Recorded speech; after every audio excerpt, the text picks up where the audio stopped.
What is going on, my friends? Apologies for the darkness, but I can only make a video when I have the time to make a video, and it turns out that right now is the only time I had to make a video. So we're multitasking as usual. I've got Bodhi here with me to talk about the new Thor Love and Thunder trailer. The official Thor Love and Thunder trailer. Now, I'm a big comic book superhero nerd, as well as a movie nerd. Nerd alert! So I'm excited to talk about this, but we're going to be focusing primarily on Chris Hemsworth's physique, which is a physique that really does seem to get more and more impressive every time that Hemsworth plays Thor. And let's just get it out of the way up front, like, we know that the physique is not just the result of the gym. What's a game? And chicken, broccoli, and rice. Like, we know there's likely some juicy juice, so to speak, in the equation here. But that is often in the equation when actors are bulking up for a movie role. They both failed to mention how this actually works, which is steroids. Rachel? So again, just get that out of the way up front. Let's just talk about how is this the pinnacle of, like, superhero physiques for movies? Like, is this like the true god tier physique right here? Like, I know Thor is a god, so I mean, god tier in that way, sure, but also just like, is this like, He went from dead bod to god bod.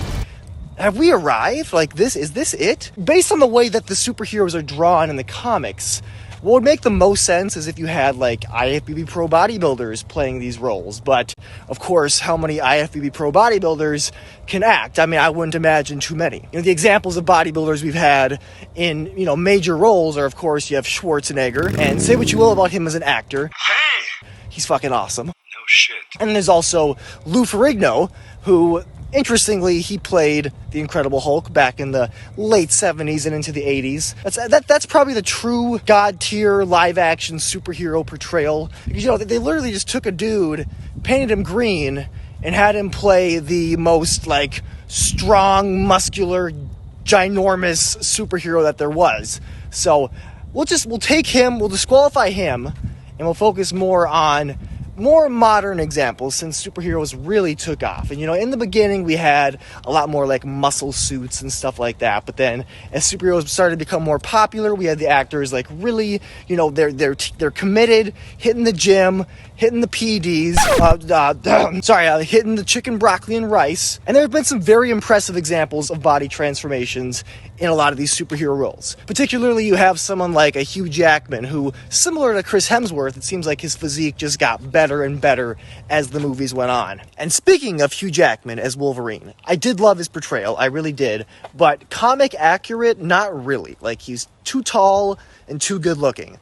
And in the comics, he's actually quite short and sort of gruff and, you know, very hairy and just kind of like, don't want to say ugly, but definitely not like a Hugh Jackman type.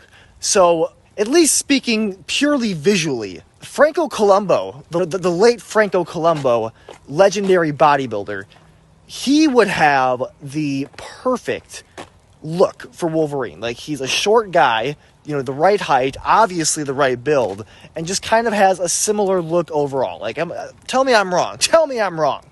He would have been a great Wolverine, based purely on looks anyway. But yeah, a lot of great examples. But now we're, you know, 2022. We have Thor, who is also kind of like the Incredible Hulk. He's also just an absurdly muscled character, like one of the strongest characters in the Marvel Universe. And we have an actor who more or less is fulfilling that look. And, you know, you could argue that he more or less has prior to this, but I think we've really gotten to a point where it's like, he is borderline like bodybuilder man out here. Yeah, we've gotten to a point where it's like he is really embodying that role. He looks freaking incredible. And again, I am so freaking excited for this movie. Definitely my most anticipated of 2022. With all this in mind, does this kind of set a new standard, do you think? Like, assuming that many of us are in agreement that this is the ultimate, like, god tier physique for a comic book superhero portrayal on the big screen, like, is this gonna set a new standard? And then what's that gonna do? You know, sorry to bring up the PEDs again. I know I said we'll get that out of the way up front. And let's just get it out of the way up front. See, I did say that. But it's kind of just PEDs are going to be at this crime scene every time. So it's hard not to focus on them at least a bit. And it's just like, where do we go from here, you know? Not every superhero is Thor, but still, many of them call for a body transformation. And for the 100 millionth time, we already know that there is going to be unnatural ways that these actors go about achieving these physiques. So does it just get worse from here?